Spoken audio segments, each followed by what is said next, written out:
Live from the pitch pad in New York City. Get ready to unleash your inner entrepreneur with Pitch Live with Amy Summers. Whether you're a seasoned entrepreneur or just dipping your toes into the Shark Tank, this is the place to be to discover how to turn your pitch into reality. Fasten your seatbelts, pitch stars, because the spotlight is on you and we are about to make success happen. On this episode of Pitch Live, I say right at the beginning of my speeches, look, my speeches come with a warning. I speak at 120 words a minute with gusts to 210. I move really fast. I'm going to jump right in. But people lean in. People are so leaned in that, I've had people come up afterwards, in a 2-hour speech, no break, that ends in a standing ovation. I've had people come up and go, I had to use the restroom and I had to hold it. My goal is not to keep someone from using the restroom, but my goal is to get someone so engaged and so waiting to hear the next, like I got to see where this is all going. Get ready for Pitch Live in 3, 2, 1.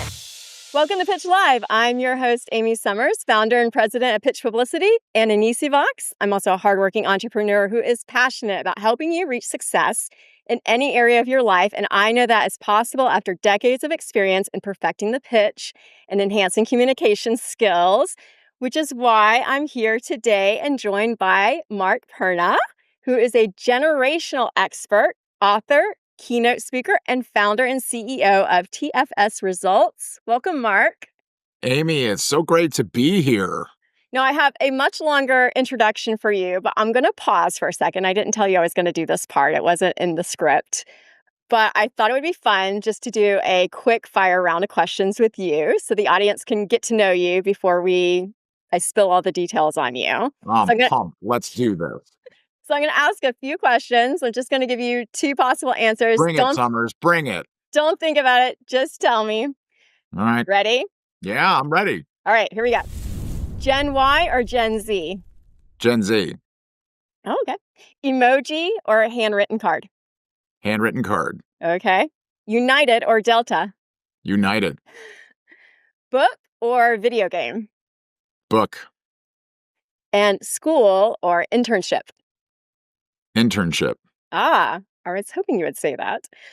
Mark founded a national movement called Education with Purpose and Employment with Passion, which is changing the way that communities connect the pipelines between education, business, and economic development. He is the author of the best-selling book, Answering Why, which has received 8 national book awards, including the prestigious Nautilus Book Award, which is awarded to authors who are making a positive difference in the world. I just finished it last week, so very excited to interview you about this.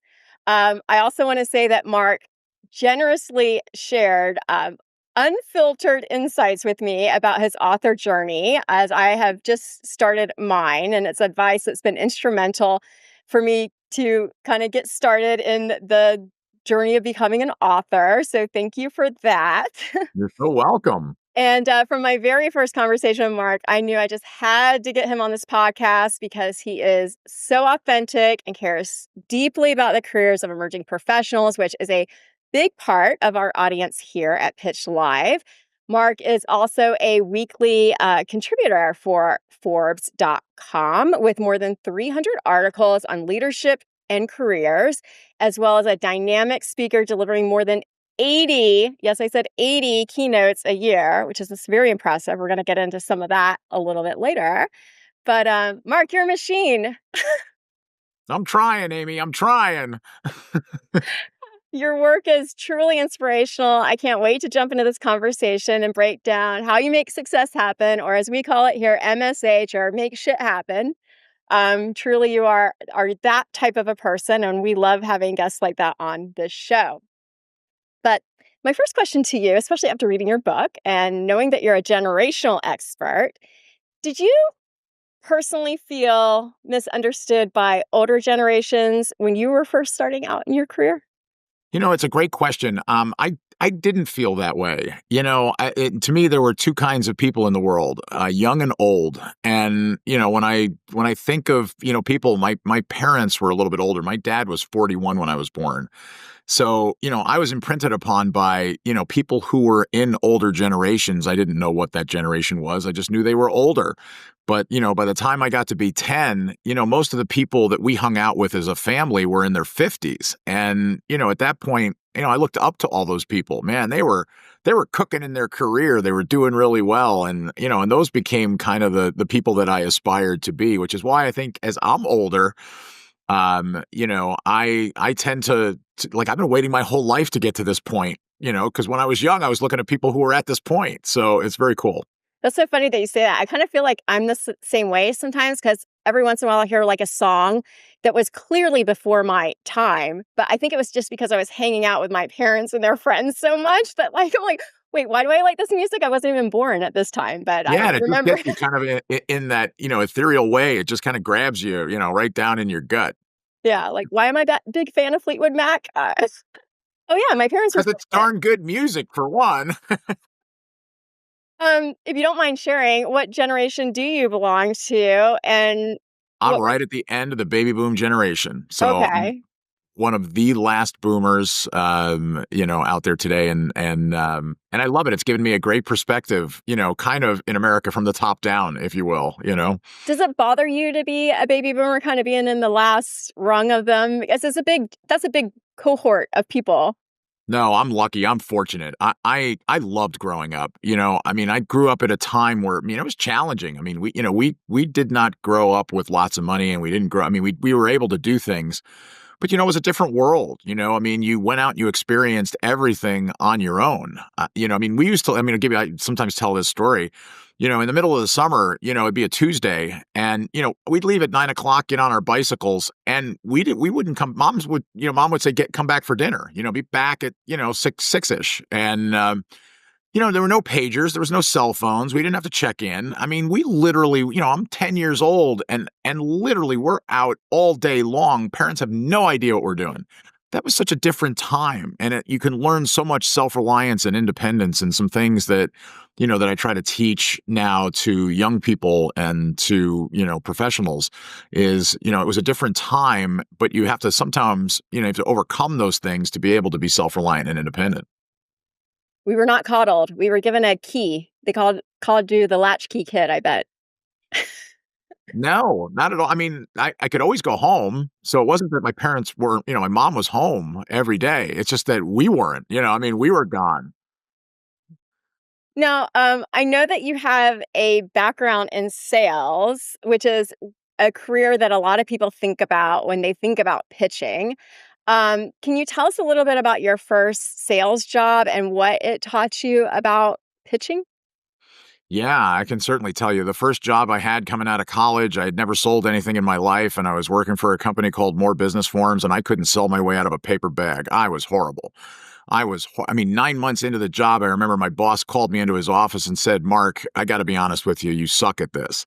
That's exactly what he said to me, and I looked at him, and he then said to me, he goes, "Mark," he says, "if you can't turn things around in 60 days, we're going to have to make a change." And that was a euphemism for, we're letting you go. And I refused to fail. I just wasn't good at sales, but I had to figure it out. And I completely changed my attitude towards, pitching, to use your term, to go out and work harder, but also learn, how important it was to go out and rechange, my mind as to what I was really looking to do. And I realized from listening to tapes, and I would listen to Brian Tracy, and who I actually interviewed for my book, and he's on the cover of my book. But I listened to him back at this time, which why he's so foundational in kind of the way my mind was wired. That I programmed myself to go out and get as many no's as possible. I was going out to absolutely get rejected because I couldn't stand rejection. I had to overcome rejection. I still, quiver a little bit at rejection, but now I become hungry for it, and I came up with, and I'm sure you can read all kinds of articles on these things, like I was trying to go out and get people to say no, and I wanted them to say no as fast as possible so I can get to the next no. What that allowed me to do was, in the span of the next, 24 months, I became, one of the top salespeople out of 600 in the Midwest for this company. And I'm at achievement clubs, and suddenly, everything was going differently. But it was just a simple philosophy as I'm going to get people to tell me no.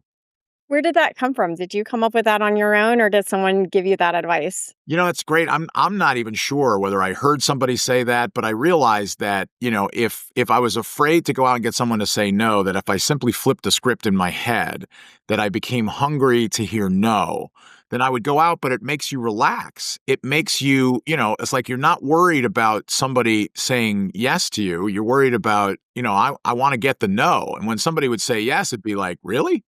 Shock. It was like it was like a pleasant surprise, and pretty soon I was getting, more and more yeses, still a large percentage of no's, but I just became hungry for no. But I also spent no time trying to drag out the no. I would walk in and I learned to start saying to people stuff, and I still do it today. I mean, like, hey, here's X, Y, and Z, and here's the opportunities. Yeah, hey, it's not for everyone, may not be for you. But let me tell you, here's the people who have had great deals of success with it. And look, and I would just pitch it, and people would be like, "Well, tell me more," and tell me more. It just changed my whole full, kind of perspective on telling the story. I heard 2 techniques there that I think are really important. First, you were counting the no's. So, and I always tell my team that I'm like, look, we're looking for a yes or a no. We don't like maybes. Maybes are awful. We hate being on the fence with people or not hearing from them at all. So we love no's. So I like that you counted the no's, but then also what you just said that you kind of at the end of it said it may not be for you. Because I think that that always intrigues people to think, well, wait a minute, why are you pulling back? So very good technique. Yeah. And me, I love a maybe because it gives me the opportunity to say to somebody, clearly I have not shared enough yet to put you in the yes column. What more do you need to see? What more would you like to see to help get you to a yes? And then just let them tell you, I need X, Y, and Z. And then you can position your pitch And if I can that do way. that and I can Mhm. show you that, would that be enough? Excellent. Okay, so you obviously showed them that you could be a good salesperson. I wanna know, at what point in your career did you realize you wanted to start your own business, and when did that happen?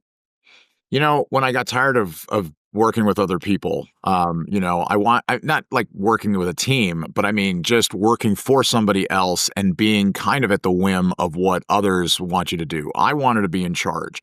I wanted to be the go-to person. I wanted to set the vision. I wanted to set the mission. I wanted to be the person who made the final decision on, do we go left or right? Do we go up or down? And I felt that's why I wanted to kind of start my own thing. And I've got an extraordinary team of professionals that work with me day in and day out, and I absolutely love working with them. They're the smartest, most resourceful group of folks who, share the vision. We're all reaching the same rally point. We're all, buying into how we're going to transform education, workforce development, and how we're going to truly change things. And we are, in fact, changing them. So there's a real power in that as people give the best of themselves. My team's extraordinary. I subscribe to the fact that if you want to be successful and you want to be a good leader, surround yourself with people that are way better than you and way smarter than you.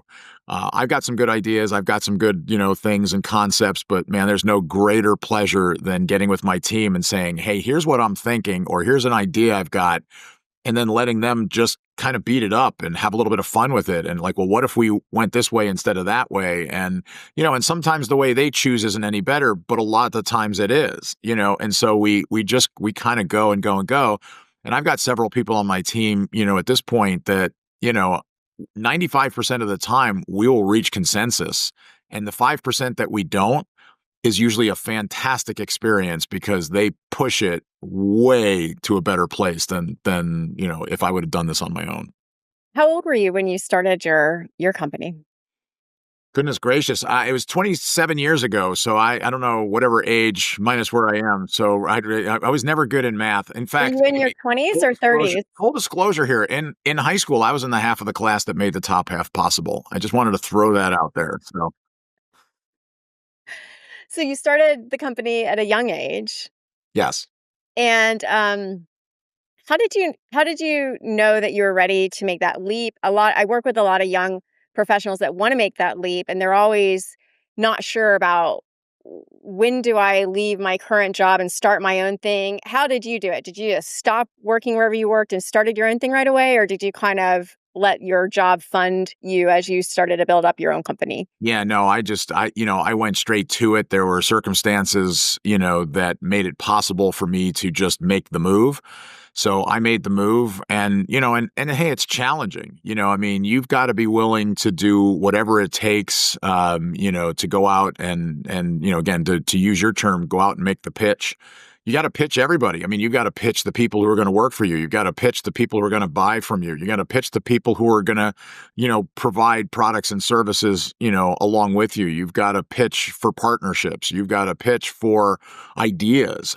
So it's going out and it's just doing it every day. But if you can, choose the kind of industry or field or product or service that really just lights you up, that makes you excited to talk about it, that makes you, get out of bed at 4 o'clock in the morning and go to bed at, 10 o'clock at night, and use that entire time to advance the ball. That's extraordinary. I love what I do every day. It's challenging. It's exhilarating. It's fresh and new every day. I love all of that. All right, imagine that we're in an elevator together and we just met, and you have that 30-second elevator pitch time period to pitch me on what your company does. Can you tell us what your company does in a pitch? Yeah, we unleash passion, purpose, and performance in younger generations, and we're transforming education and workforce development. So we're connecting the pipelines between education, employment, and that ultimately serves economic development for the viability of every community across North America. Okay. And so how would you start working with a company? What type of companies are you working with, and what tangibly are you doing for them?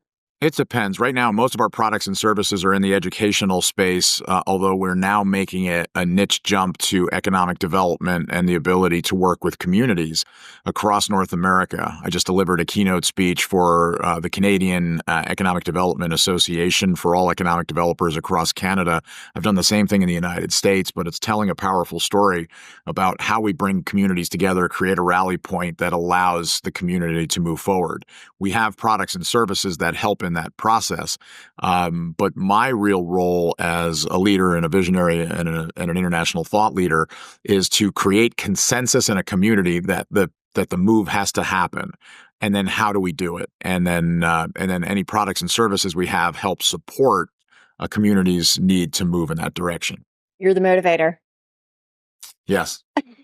So speaking of motivating, you deliver 80 plus keynote speeches a year. Do you pitch yourself to secure that many opportunities, or do you have a team of people that is handling that for you? Actually, nobody pitches it. It's all word of mouth. Every time I open my mouth, I get 3 or 4 opportunities to speak. Someone else goes, "Hey, I've got a conference thing we do," or "Hey, I want to bring you out to this organization," or "Hey, I want you to do this statewide thing," or "Hey, I want you to do this national thing." And all I do is go out and do what I do, and my team supports what I do all across North America. And it literally, I would say 95 to 98% comes all word of mouth.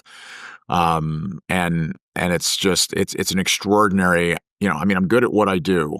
I'm dynamic, I'm inspiring, I'm actionable, which is really fresh for a lot of people to hit a main stage in a performing arts center with 2,500 people, in the audience, and talk to them from anywhere from, 60, 90, 2 hours, 3 hours with just a 15-minute break and hold them compelled in that time. And so when people witness that, they're like, we need to put him somewhere else. And so the calls just come in, and they usually hit my website and then check in on my availability. And then we follow up with a phone call and book it. That's amazing. So, I mean, really, your pitching is happening on stage because you have prepared yourself to be a really good presenter, and so that you don't have to really pitch yourself to get speaking gigs because they're coming to you. So let's talk a little bit about how And you. just to throw one thing in, Mhm. Amy, excuse me for interrupting. I subscribe to Steve Martin's view on life and performance, and it's Okay. simply this: be so good they can't ignore you. Mhm. And every day I work to be so good at what I do that they can't ignore me. So let's talk about that a little bit because a lot of people want to speak. Not everybody is really great at it. And I've been to a lot of conferences where, if you're watching back to back speakers, you can really tell who is good and who is not so good. So, first, I want to know, did this just come naturally to you, or did you work with people to become a good speaker?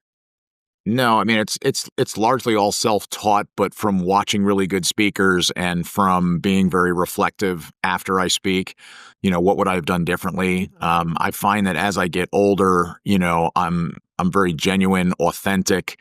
I'm very comfortable in my skin on stage. I move very quickly. I speak very quickly. I use a great deal of vocal inflections. If I really want you to know something, I may set you up by speaking fast all the way to a point and then slow it down. And I do those kinds of things a lot. And, the way I speak, it probably is against everything the National Speakers Association tells you to do. Come What up do with they tell one you to do? thought, give them one thing, speak Mhm. slow, make sure Mhm. you articulate, do everything. And I'm like, I threw all those things out a long time ago. And I speak, in fact, I say right at the beginning of my speeches, look, my speeches come with a warning. I speak at 120 words a minute with gusts to 210.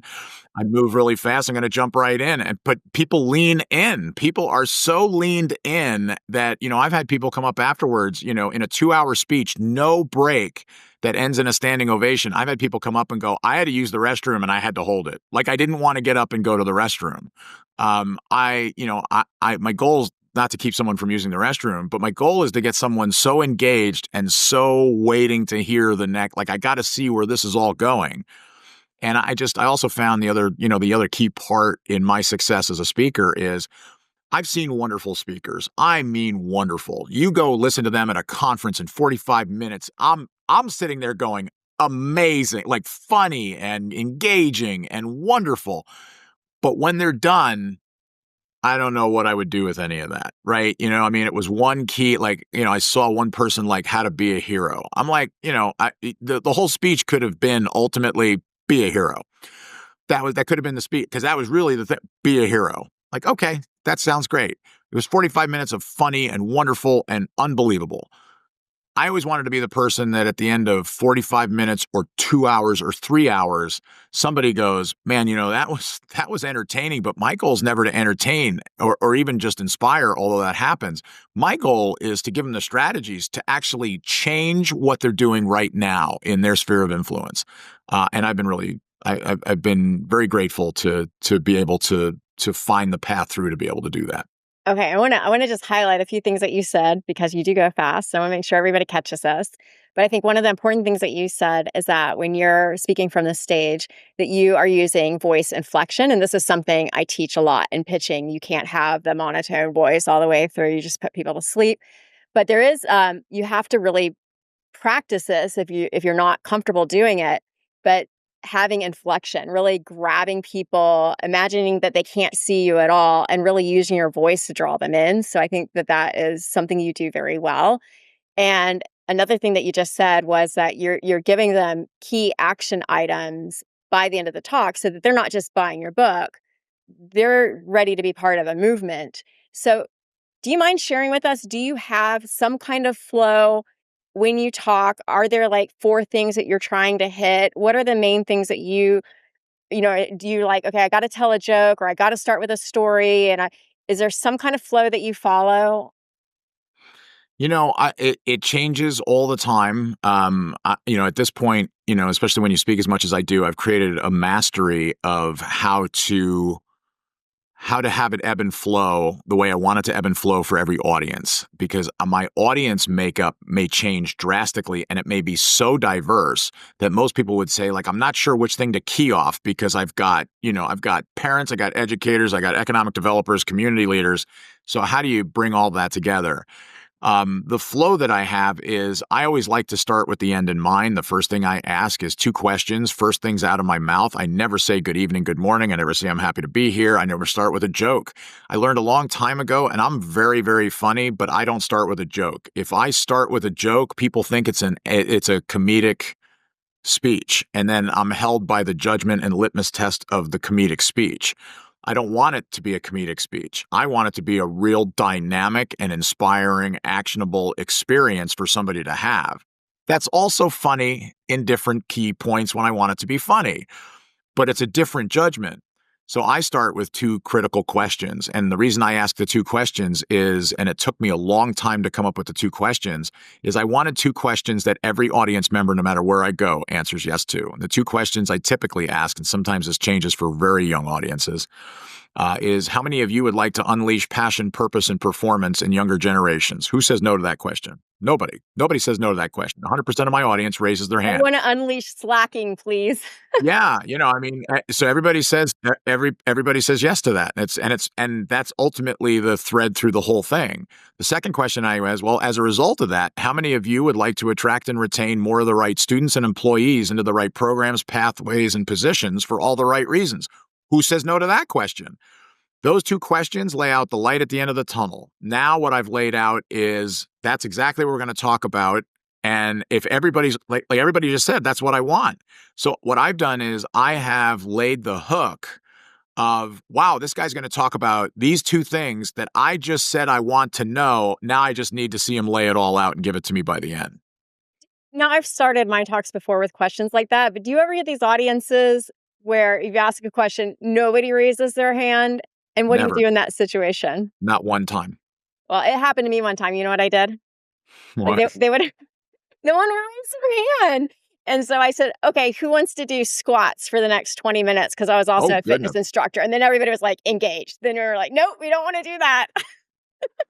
That's awesome. No, I've never, it took me a long time though to come up with the power of those two questions. Mhm. And asking them right off the get-go. So I found that works for me, and it's a flow, but it allows me to set the hook because anything I say after that goes against that, that litmus test. Wow, it's unleashing passion, purpose, performance, whether I'm a parent, an educator, an employer, a community leader. That's important. It works for everybody. But that's what I speak about. So it connects. Everyone's got to come up with their own, question or pitch or how you start your speech. I honestly don't care whether somebody buys my book or not. I'm not there to sell books. I don't talk about my book in a way for somebody to go sell it. I do talk about my book in how it impacted my life and how I got around to doing it because it bears on the conversation of what we're having. So I try to be very cautious, judicious, and thoughtful in the way I lay everything out. People don't say, hey, that was a sales pitch the whole time. Not at all. Or I mean, in any of it. So I've been very, very, cautious to be benign in the way I plant some seeds.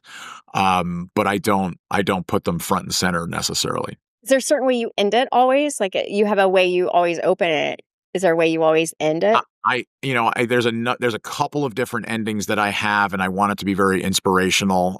For most of my speeches, especially in conferences and conventions, I end with my personal story, and I can't give you the whole story. We don't have the time, but when I was 34, I weighed over 400 pounds. I went through a bankruptcy. I went through a divorce, and we were broke, and I was trying to raise two kids, and it was a challenge.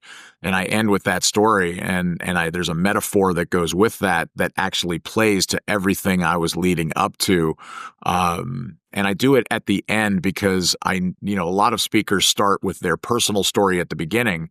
I don't believe in that. I want people to be so engaged and captivated by the message that at the end it's almost a surprise. It's like, holy cow. And this guy went through all of this. It supersizes it. And I went through a long time of trying to where do I put this in and where does it fit and where is it relevant?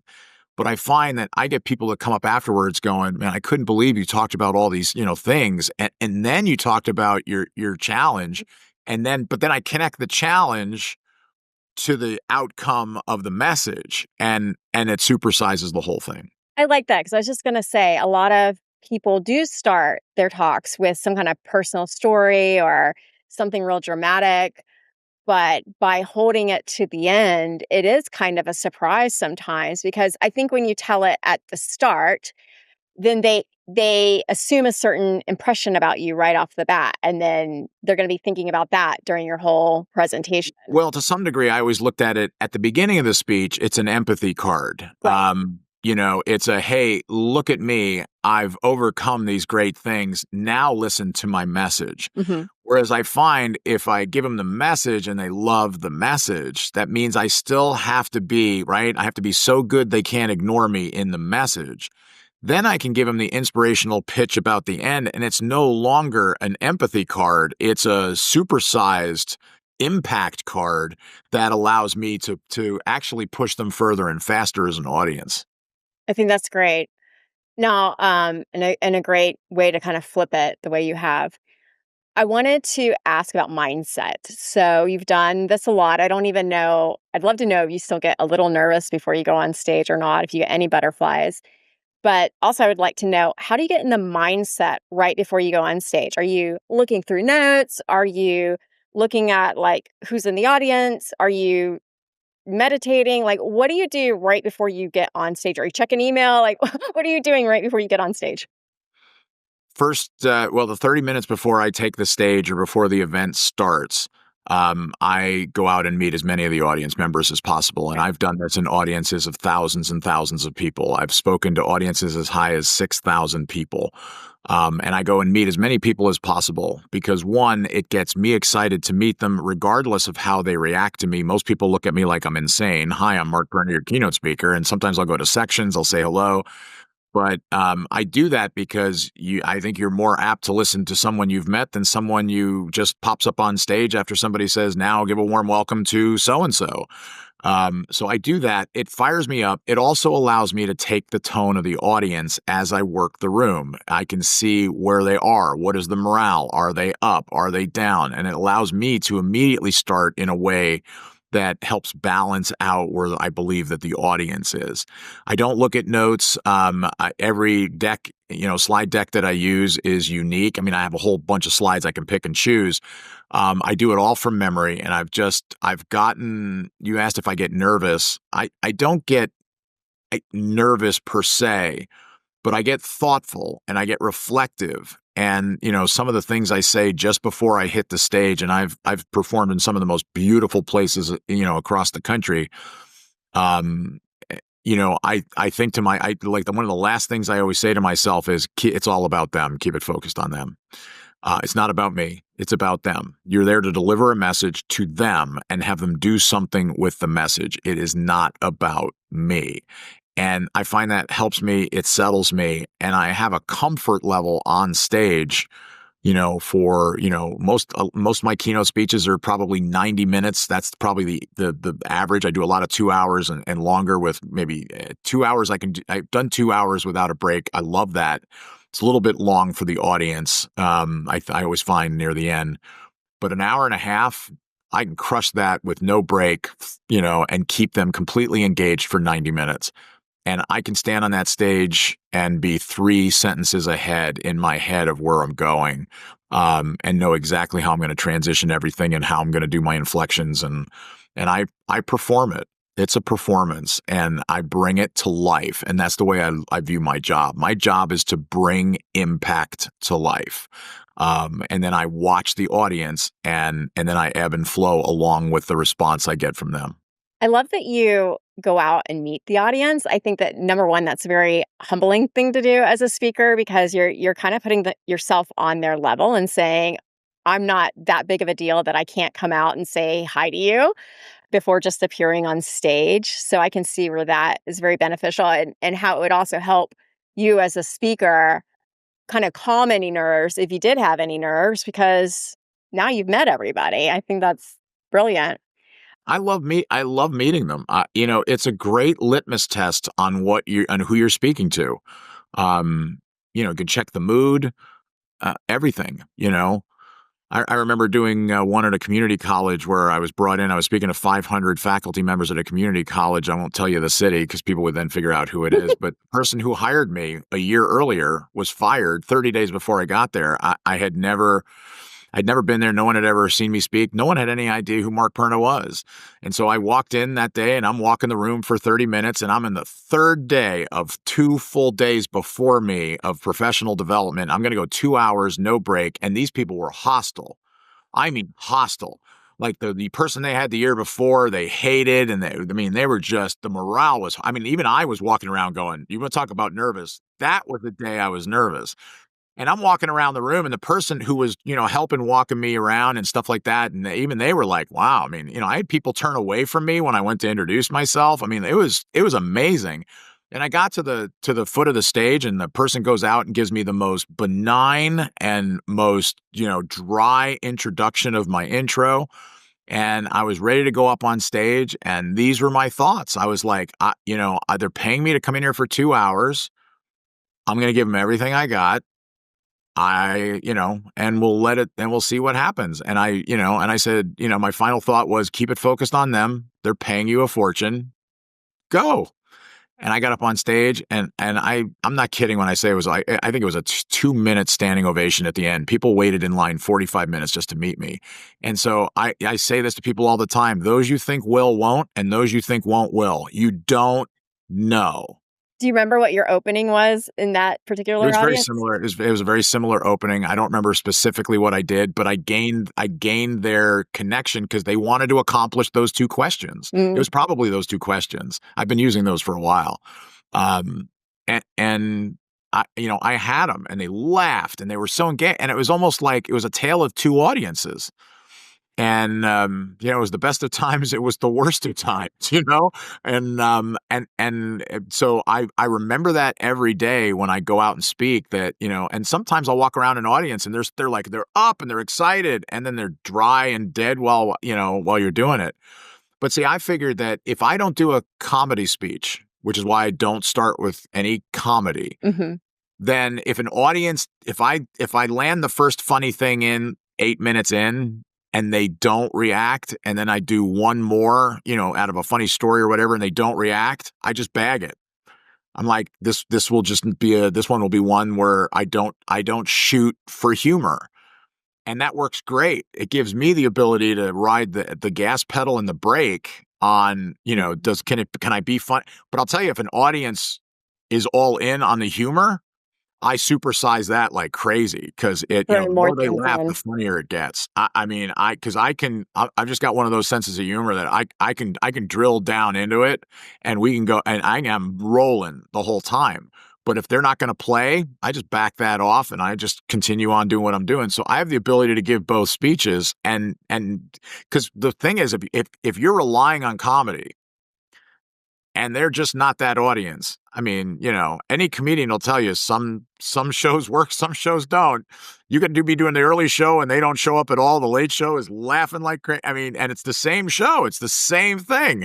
It's just the audience sometimes is different. I don't rely on that. I just take the temperature and I go which way I need to go. That's great that you can pivot by reading the room. I want to talk about the speaking engagements that you do online, though, because when you're on a Zoom or a webinar, it's a little bit harder because the audience is pretty invisible in most of these situations. I would love to know, how do you bring that same energy online? How do you pump yourself up for an online appearance? And what is, you can't go visit the audience. So what are you doing 30 minutes prior to jumping on Zoom? Are you checking your email, or what are you doing right before? How do you get the mindset? Sometimes I'm checking my email, and I've done 90 minutes on Zoom, with stuff like that, where, yeah, you get zero feedback. I've done the zero feedback thing where I'm looking directly into the camera as I am right now. I'm looking directly into the camera and I'm delivering a full blown, speech. And I use a PowerPoint deck, but I use streaming software as opposed to the Zoom share, Okay. so that I'm the same size on the screen as the deck. So I'm right there. I'm talking directly to you. Really, the mindset I put myself into is I'm delivering this to one person Okay. because everyone's viewing it as an individual. That's a So good tip.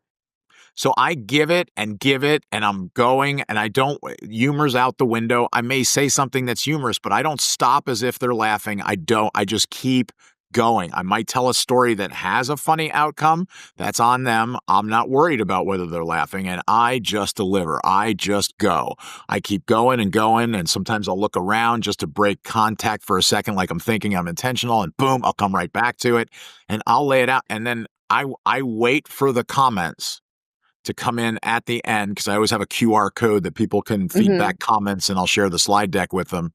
And I wait for the comments to know how I did. And then, I hold my breath, but then they boom, boom, boom, and they're extraordinary. And I'm like, okay, got it. So I get a very similar outcome Mhm. virtually as well. And it took me a while to learn how to do that. I like that's a great tip that when you're doing it, just to do it for one person, because everybody One person. is looking at it individually. They're not in a group. They're not feeding off each other. They're not, they're only, it's just you and them. That's a great tip.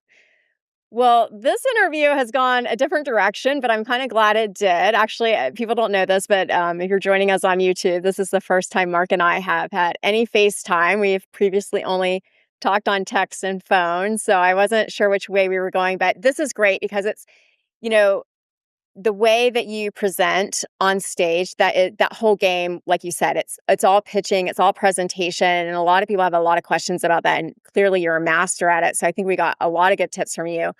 I want to just wrap up our time together talking about mentorship, because that's another big bucket that we discuss on this show a lot. Um, who have been your most impactful mentors throughout your career, and how did you come about those relationships as you were coming up?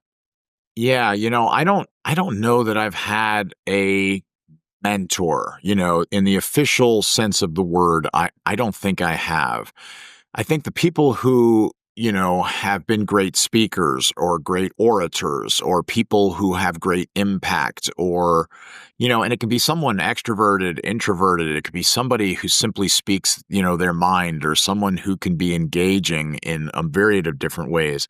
And I look and I learn from all of them. I think, certain people, I take a little bit from a lot of different folks, and I mentioned like Steve Martin, be so good, they can't ignore you. Well, the comment he makes before that is someone had asked him the piece of advice that he gives to people who come up to him and say, hey, like, how do I, either a comedian or a magician or an actor, like, how do I get started? And he said something that was really impactful to me in a very serious way. He's always trying to be funny, but it was a very serious interview, and he was giving serious advice. And he says, I get people come up all the time. He says, but they don't want to hear the advice that I give them. He says, most people come up and they want to know how to get an agent. They want to know how to get like, where do I go for my headshots? And they want to know like the logistical things of doing the business. And he says, whoa, he goes, why don't you spend all your time thinking about how to be good? And, it's so simple, but that's where I spend all my time. I want to be good. I want to be so good people can't ignore me. And am I perfect at it? No. But do I work at it every day, and do I reflect after every speech and think to myself, what would I have done differently? And there's always a little nugget like, I think I would have done this thing differently. And sometimes I just let it fly and let it sit there. And I got another one tomorrow or the next day. And it's like, prepare for that one. Excellent. Well, it has been a pleasure having you on. And what's the best way for the Pitch Live community to connect with you? And what's next for Mark Perna? Yeah, I mean, best way to get me is through my website at markcperna.com. C is my middle initial, so MARKC, and then P as in Peter, ERNA.com. All kinds of information on where I'm at, what I'm doing. Anyone can reach out via my web form to reach me there. What's next for me is, continuing to get out to as many different kinds of audiences as possible, and, kind of expand the message. But I'm speaking a lot, now to middle school kids and high school kids in addition to what I do for educators, employers, community leaders, et cetera. So, and doing way more video work and putting those up on YouTube, et cetera. So all of that, we're constantly working, we're constantly reinventing. Well, thank you, Mark, so much for joining us today. I know you have inspired many people on your career journey, and I know you'll continue to do so. And I want to encourage everybody to share this episode so we can get more people exposed and inspired to what Mark's working on, and make sure you get his book, Answering Why. Maybe have him come speak. And thank you for joining us here on Pitch Live today.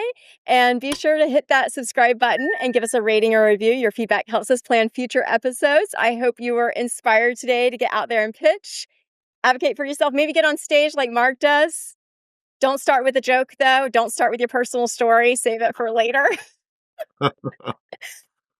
And as a bonus, join us on NECvox.com where you can get motivated, hone your communication skills, and binge as much mentorship as you want whenever you need it. The link's going to be in the show notes along with all of my socials and Mark's socials so that you can continue to follow us and stay connected with us and make success happen. So until next time, MSH. Thanks, Mark. Thanks, Amy.